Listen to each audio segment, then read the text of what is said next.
Last weekend, GGG dropped not one but two new videos about Path of Exile 2. In them, they laid out their plans for the game on consoles. Now, I'll just start by saying that I don't play console games. I haven't even owned a video game console since the Xbox 360, so I know what you're thinking immediately. This idiot never played Bloodborne. Unfortunately, that is true, but also the console stuff just didn't really hit for me. But I know it does for a lot of players, so I thought I should still check out the video, and boy, was it worth looking at. Not only have like 2 million people watch this video, so it's on pace to be maybe the most viewed video that Path of Exile's official channel's ever put out. There was also a lot of really important information for PC players like myself in here, as well as just a bunch of footage of the game looking really awesome, so I thought it was worth a closer look. Hi, it's Lerald, and let's take a look at the big PoE 2 info dump that was just dropped, but first, don't forget to like and subscribe.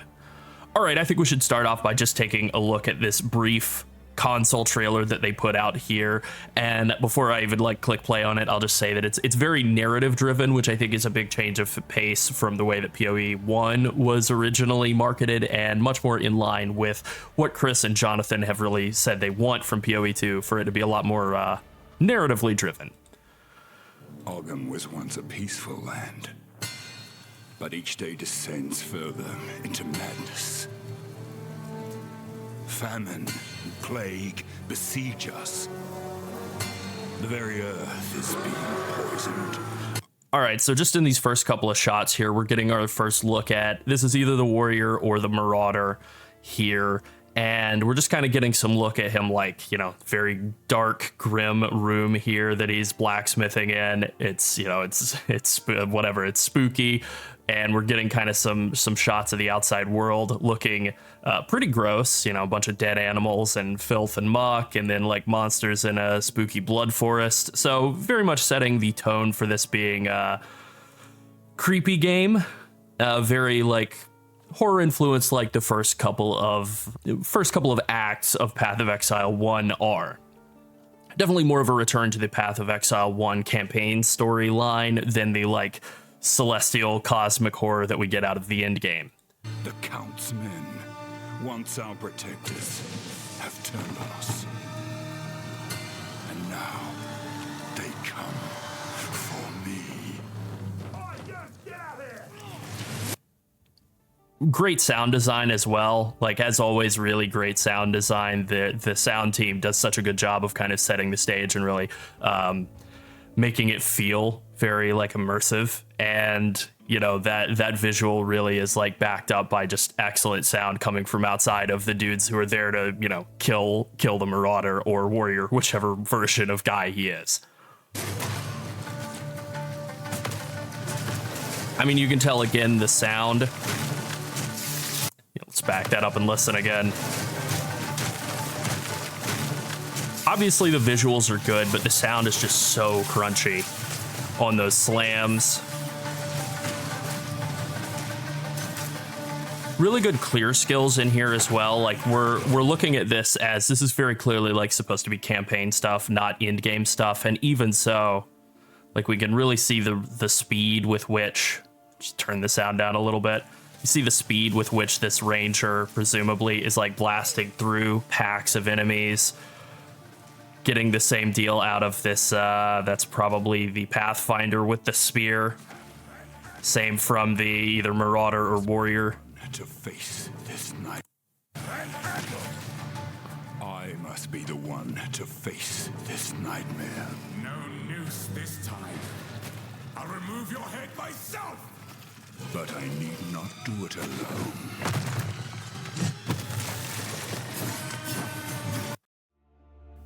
All right, couch co-op, you know, again, for somebody who's like a PC person, that's not like a huge sell, but obviously this is a pretty big upgrade over PoE 1 for consoles, which didn't have couch co-op at all, kind of making them more competitive in the genre space by offering a pretty crucial feature. And I do think that the UI looks like really, really good for both, like, you know, both players getting all their information, their skills, their cooldowns, their health, mana, resources, all of that represented very cleanly on their separate sides of the screen. Also a nice reveal of just the Count jumping down in and breaking all this arena away, as then, you know, the reveal that you're able to like play with somebody else. I think it's well done. Always a great presentation from PoE's team.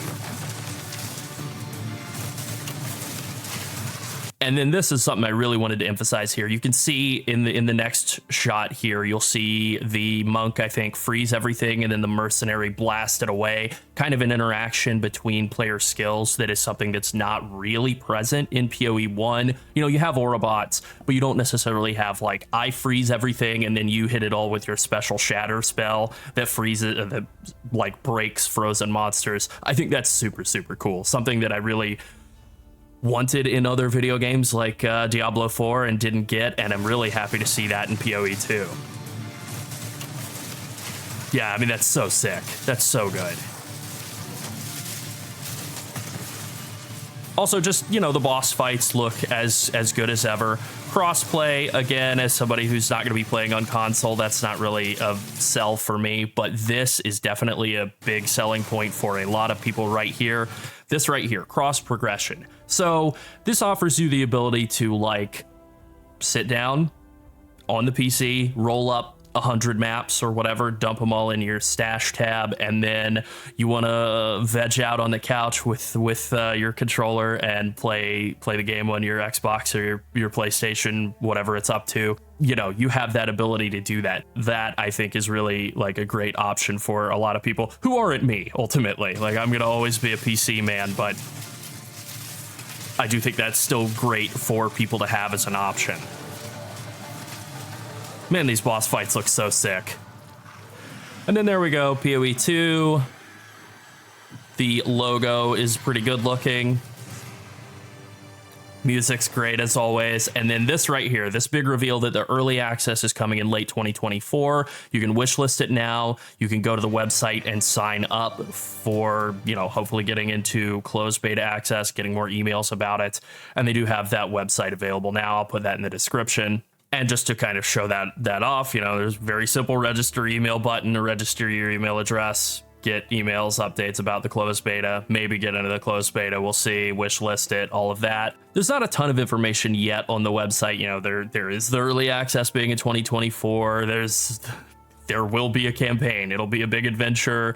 You know, we know that combat's going to be updated pretty substantially, like to the point that it had required a new game instead of just being an addition onto the original Path of Exile. And obviously you're going to have tons of build freedom. So, you know, this is all really like marketing materials for people who aren't already extremely familiar with Path of Exile as a concept. And it's good, right? You know, it's selling them on, I think, the things that everybody who knows and loves Path of Exile loves it for, so that's good. I'm glad that they're not like losing their way in any way. We also have splash art for all 6 of the new character classes, as well as Ranger. That's the only one of the original 6 that we have splash art for. It looks really good. Now, we've heard from Jonathan in several interviews that we're going to have 12 character classes. We learned that at ExileCon, and just to kind of click through these here and look at how good they look, they really do look pretty great. I do think there's a little bit of information to be learned from these, but basically we learned from Jonathan that like skills are going to be available to all classes. They will heavily push you towards ones that make sense.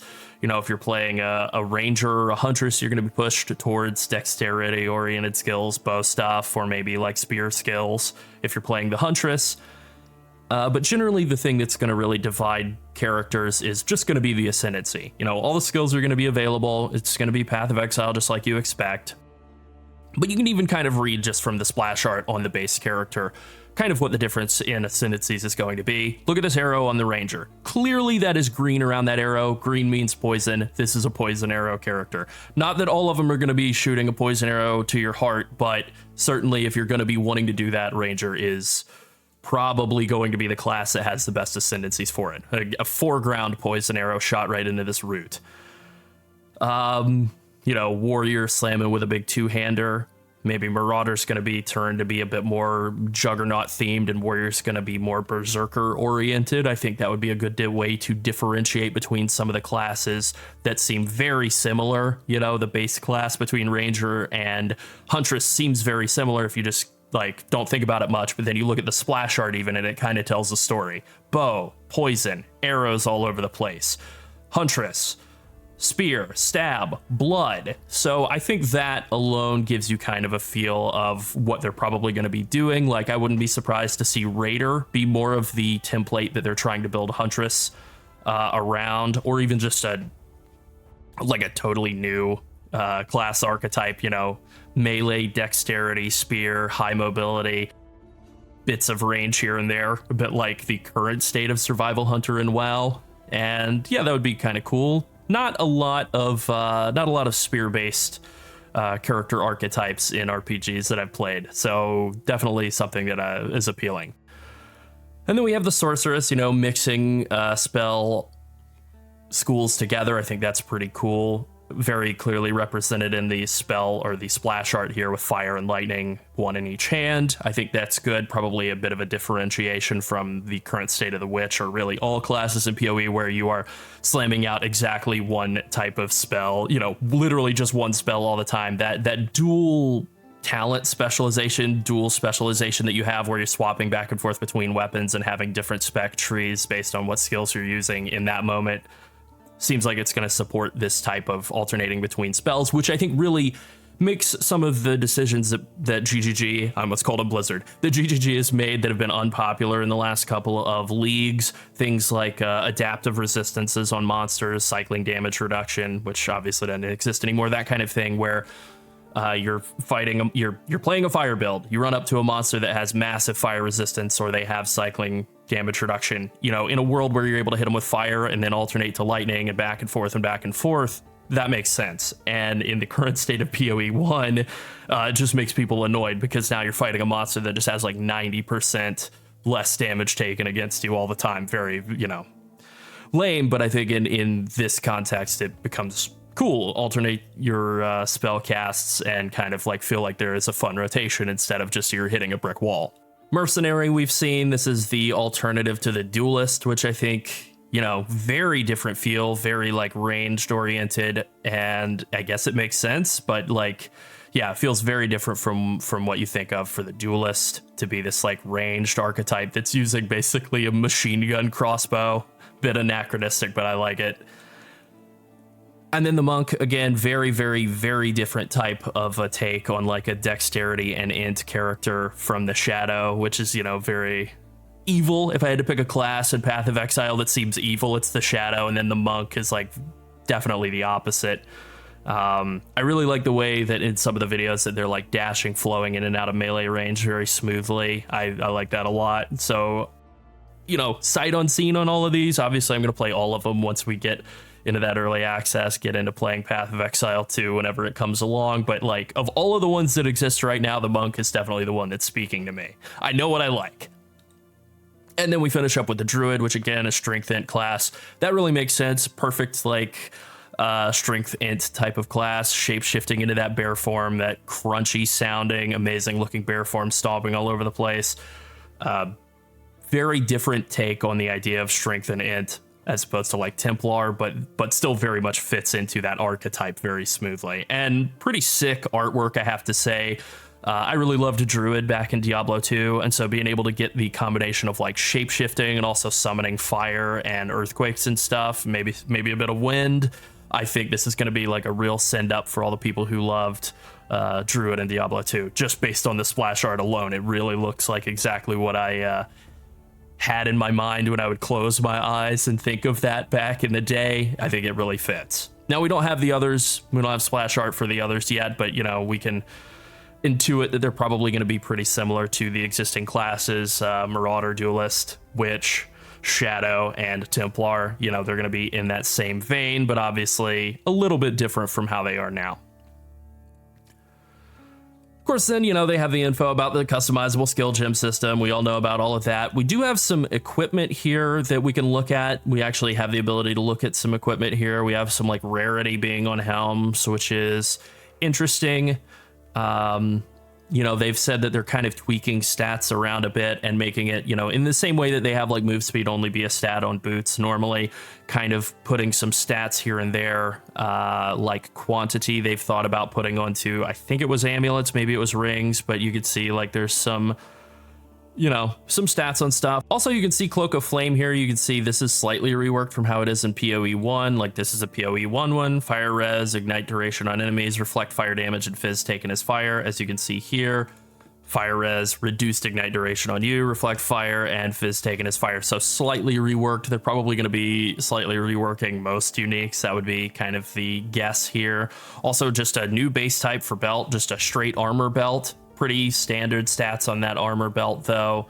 You know, boots with move speed on them, pretty normal. Crit damage bonus as a glove modifier, really highlighting how they're putting in kind of some new stats. So crit damage seems like it's going to be, instead of crit multiplier, I guess, crit damage bonus being the name of the crit multi mod, and that would be on gloves. And then finally, we have this pretty interesting staff here. So this seems like it's a melee specific, like melee oriented staff. Dex heavy on the requirements, and as you can see looking at it, 10% crit chance, so 1.4 attacks per second. That's pretty normal. There are a lot of swords with like attack speed that high. That's a little high for a two-hander, but you know, fairly normal. But 10%, flat 10% crit chance is pretty surprisingly high, and this also kind of indicates something that may have changed throughout development of the game. When they first announced the game ages ago, like in 2020 or whenever, 2018, I don't remember. When they first announced it, they talked about how all the different weapons in the game would have sort of like a built-in skill, kind of as like an implicit, and that obviously isn't the case here. Now, I think what they have done is they've made a lot of these skills that exist only be usable with certain weapon types. I think that's the approach that they've gone with for melee skills, which I think is probably smarter rather than being like stuck on a specific base type to use a specific skill that's tied to that base type. But that is just something that I've really noticed as a shift here. Also, the massive increase in crit chance makes me wonder if they're doing different things with crit, or if maybe like this is just a base type that has a super high crit chance. Just again, something to think about. And then finally, we have some flasks here. They have showed off some life and mana flasks, and also this antidote flask, immunity to poison if used while poisoned. That seems like that's the direction that they're going. So we do know that there are some utility flasks in the game. As far as we know, everything that they've said, everything they've indicated so far is that utility flasks will not be intended to be like just permanent buffs, a set of buffs, which means Pathfinder is probably in the form that we know it right now, probably dead. I don't love that, but honestly, I think it's probably for the best. It does mean that you're going to have to actually reactively hit your flask. You're going to have to actually 1, 2, 3, 4, 5 again. I don't know how much I love that. You know, again, it's something we'll have to figure out. This seems very much like a character that's like in the middle of the campaign. So rocking a couple of life flasks, a couple of mana flasks, and I guess an antidote flask makes sense. I think just generally the systems changes that they've talked about for mana being like an actual stat that you will have instead of a thing that you use to reserve all of and then try to figure out how to zero out your mana costs or whatever. Like I just really like that transition out of that. I don't love hitting mana flask. Obviously I don't like that, but the idea that you can, you know, mana leech or mana sustain in some way is very appealing, you know, so I like that. And honestly, if they killed off Quicksilver Flask and then built the game around the idea that you wouldn't be using a Quicksilver Flask ever, I think a lot of people might actually wind up being happier in the end, not having to worry about like having downtime on their move speed flask. All right, and then finally they closed this little website here with saying that, you know, there's going to be a new end game, and I mean, of course there's an end game, right? But I am glad that, you know, this is the big thing that had me scared about Diablo 4 when it was first announced, that they were very cagey about the end game, and that ultimately wound up being that game's downfall for me. And so them acknowledging from the very beginning, you know, the end game is critically important. If there's no end game for high level players to play, there's no reason for them to play. And then that causes basically everyone to not really care about the game. So obviously the end game has to be there for it to really for it to even be a game. So I think that's great. Also, it's a 6-act campaign. Maybe I'm misremembering. I thought it was a 7-act campaign. Maybe they scaled that down, or, you know, maybe I am just wrong. Either way, 6-act campaign. The acts do seem a lot more fleshed out than some of the acts in PoE 1. So that's totally fine. A lot of different biomes, a lot of different bosses, 100 different maps. So it feels like very much like it's going to be an in-game atlas that's very comparable to the current state of PoE 1. And obviously, yeah, looking forward to just seeing more of what they have to reveal for us as we get closer to release. But with knowing that early access is going to be happening this year, this is moving ahead faster than I had feared it would. Jonathan recently talked about how they'd really wanted to get this game out last year, and they were upset that they had to push it back, but they did feel that they need to. Totally acceptable. I'm totally happy waiting to get the game that that it needs to be. All right, in addition to that first video, they also put out a second video that has way fewer views on it, like much lower view count, where they just kind of talk about some of the mechanics of actually putting the game onto console. But then they really dropped the big thing that was like kind of a big reveal for me. So I'm just going to kind of like highlight a little bit of the stuff in here that I think is interesting. And let's just go ahead and take a look at that now. We've got a dedicated team for console now, and they were able to create a new user interface just for controller, and we're really excited to show it to you guys. It's twin stick, so basically left stick is your movement, as you'd expect, and right stick is the directional control for your character, so it allows you to do things like run backwards and stuff like that. Right, so they've talked about how controller is going to be implemented in the game. Basically, you're using left stick to move around and right stick to face your body, and that really lines up with the way that they're doing WASD movement for computer users, where you move with WASD and you use your mouse to kind of face around. And so if you've ever played a game like Hades 2, and you've gotten really comfortable with the act of blocking, which I have and I love it, I think that is probably going to inform the way that they're going to be creating like melee in this game. And, something I've really compared Path of Exile to a lot is Elden Ring. Clearly they were playing a lot of Elden Ring while they were working on this game. They've even said as much. Basically everybody at the studio was playing Elden Ring at points in developing PoE 2, and it's had a lot of influence on it. And I think that's, obvious from the dodge roll, obvious from the way that they've shifted the controls and created like active blocking and like comboing skills together. And I think the game has clearly benefited from it, just from the look of it. But also this ability to like use controller is something that they've explicitly said is going to be part of computer and something that they want. Like I will literally skip to the end here where Trevor Gammon says this. Yeah, I'm really looking forward to converting everyone to use a controller when they're playing Path of Exile 2.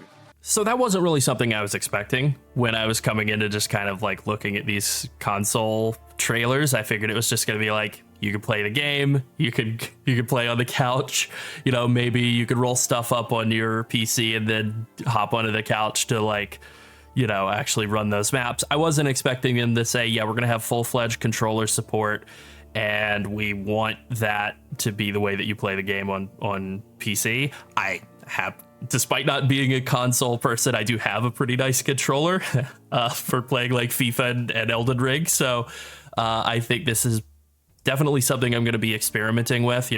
Probably going to try playing Path of Exile 2 in all three of the different ways. The traditional click to move, WASD and mouse, and controller, and kind of see ultimately which one appeals to me. But I have to say, so far, it does seem like with the amount of keybinds that you're going to be using and the amount of emphasis that's being put onto movement, I think controller looks like a front runner, which is definitely a surprise for me, but a pleasant one.